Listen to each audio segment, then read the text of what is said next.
Dan Collins, the editor-in-chief of Futures Magazine for Traders Exclusive. Coming to you from the floor of the Chicago Board of Trade on a quiet day. We're in that really slow week between Christmas and New Year's.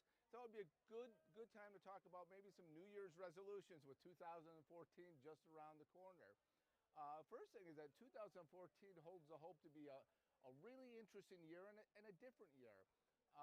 Just last week we talked about the Fed. We actually predicted that the Fed would begin tapering at the December meeting. Contrary to most people out there who hold themselves out as experts, who thought maybe it wouldn't happen, we said it would happen. I think that the Fed was very actually predictable through this process. They laid out a plan. They said it was depending on the numbers. When the numbers came in poor, they delayed it.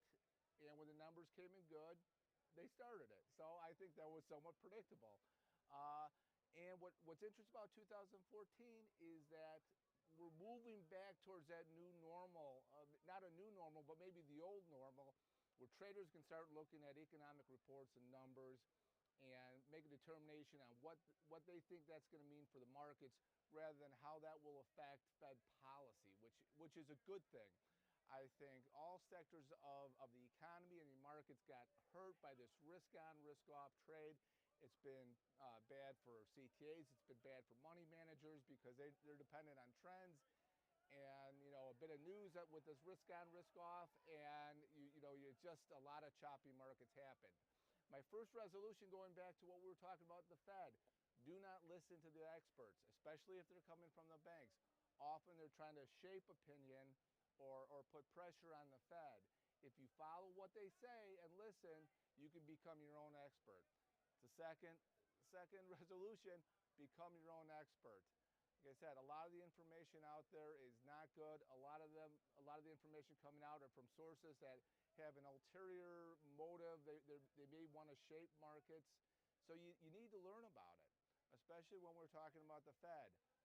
Third resolution, learn the difference between tapering and tightening. We had a hysterical market because people assumed that they were tightening, even though they said they're not going to tighten out to 2015. Basically, the Fed moved interest rates to zero with the catastrophe of 2008. They stayed there, and that was not enough stimulus to hold up to keep interest rates down. So they did QE1, 2, and then QE3 that is now starting to be pulled back. That has to be pulled back before they can tighten.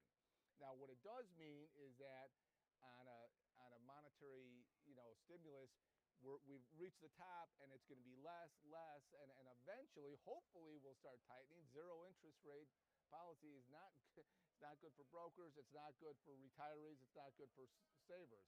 It may be necessary, but it's really truly extraordinary that it's lasted for more than 5 years and will probably last for more than 6 years. So learn the difference between tapering and tightening, and don't listen to anybody who doesn't understand.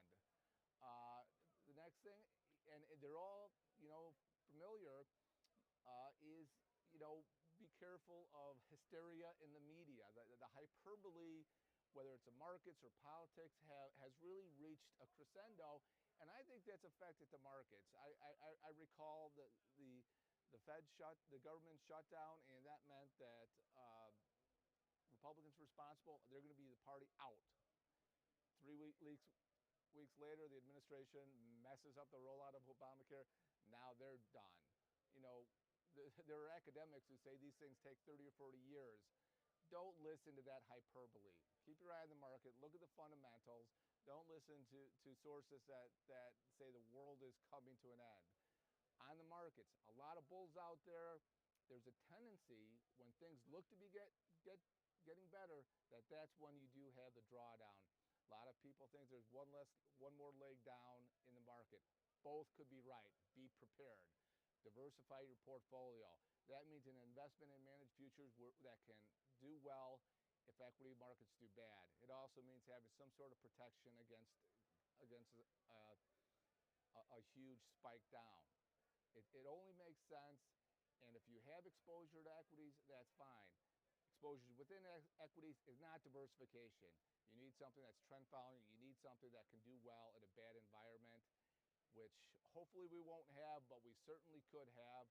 So enjoy the new year, diversify, become your own expert in 2014 so you don't have to listen to those people who are constantly wrong. Have a great 2014. This has been Dan Collins, Editor-in-Chief of Futures Magazine for Traders Exclusive.